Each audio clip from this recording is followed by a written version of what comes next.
ఇది ఒక ట్రాలీని పైన విద్యుత్ లైన్లు చూసుకోకుండా అందులో పనిచేసే కార్మికులు దోసుకుని వెళుతూ ఆ ఎలక్ట్రికల్ షాక్ వల్ల చనిపోయారు. ఇది చాలా పెద్ద ప్రమాదం. ఆ కుటుంబాలకి ఇది చాలా తీరం లోటు. వారి రెక్కాడితేనే కానీ ఆ కుటుంబం డొక్కాడని పరిస్థితుల్లో ఉన్నారు. చాలా బడుగు జీవులు. ఈ యొక్క పరిస్థితిని చూస్తే కన్నీరు పర్వతం అయిపోయింది. ఊళ్ళే జనాలు వచ్చి చూసి ఆ యొక్క బాధని, అక్కడ జరిగినటువంటి ఘోరాన్ని తట్టుకునే పరిస్థితిలో లేనటువంటి సిచ్యువేషన్ ఇది. ఏదేమైనా ఆ కుటుంబానికి ప్రభుత్వం పూర్తిగా అండగా ఉంది. అలాగే రైస్ మిల్ యాజమాన్యం కూడా ఈ గ్రామంలో ఉన్నటువంటి పెద్దలు రైస్ మిల్లర్స్ అసోసియేషన్ అందరూ కలిసి మాట్లాడి నష్టపరిహారంగా ఒక్కొక్క చనిపోయిన వ్యక్తికి 15 లక్షల రూపాయలు నష్టపరిహారం కూడా ఇవ్వడానికి కూడా పెద్దలందరూ కలిసి నిర్ణయం తీసుకోవడం జరిగింది.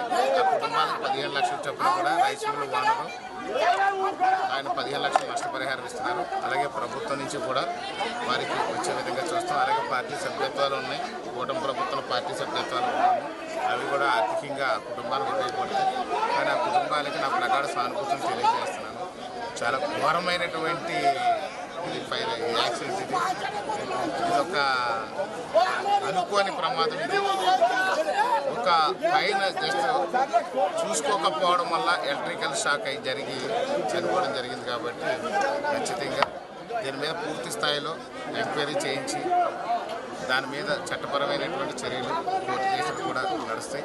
కానీ రైస్ మిల్ యాజమాన్యం మాత్రం దీనికి ఈ యొక్క వారి ప్రదేశంలో జరిగింది కాబట్టి వారి పెద్ద మనసులో అంగీకరించి పెద్దలందరూ కలిసి గ్రామ పెద్దలు, రైస్ మిల్లర్స్ అసోసియేషన్ ప్రెసిడెంట్ గారు అందరూ కలిసి కూర్చొని మాట్లాడి ఆ యొక్క బాధిత కుటుంబాలకు చనిపోయిన వ్యక్తి 15 లక్షల రూపాయలు ఇచ్చారు. సార్, విద్యుత్ శాఖ అధికారులు ఏమైనా చర్యలు తీసుకుంటారు సార్? అంటే ఇందులో విద్యుత్ శాఖ అధికారులది తప్పిదం ఏమి లేదు.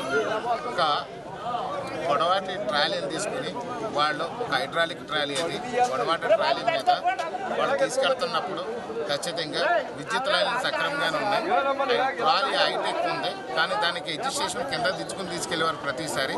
ఈసారి ఏంటంటే అన్స్కిల్డ్ వర్కర్స్ అవ్వడం వల్ల వీళ్ళకి పూర్తిగా పరిజ్ఞానం లేకపోవడం వల్ల హైడ్రాలిక్ ట్రాలీని కిందకి తెచ్చకుండా తీసుకెళ్ళిపోవడంలో పైన విద్యుత్ వైర్లను గమనించలేదు కాబట్టి ఈ ప్రమాదం జరిగింది. యాక్చువల్గా విద్యుత్ వైర్లు అయితే సక్రమంగా లైన్ కరెక్ట్గానే ఉంది. అందులో లైన్ కాదు, మెయిన్ అంటే ట్రాలీ ఇది 30 మీటర్ ట్రాలీ ఇది. దానివల్ల కొంచెం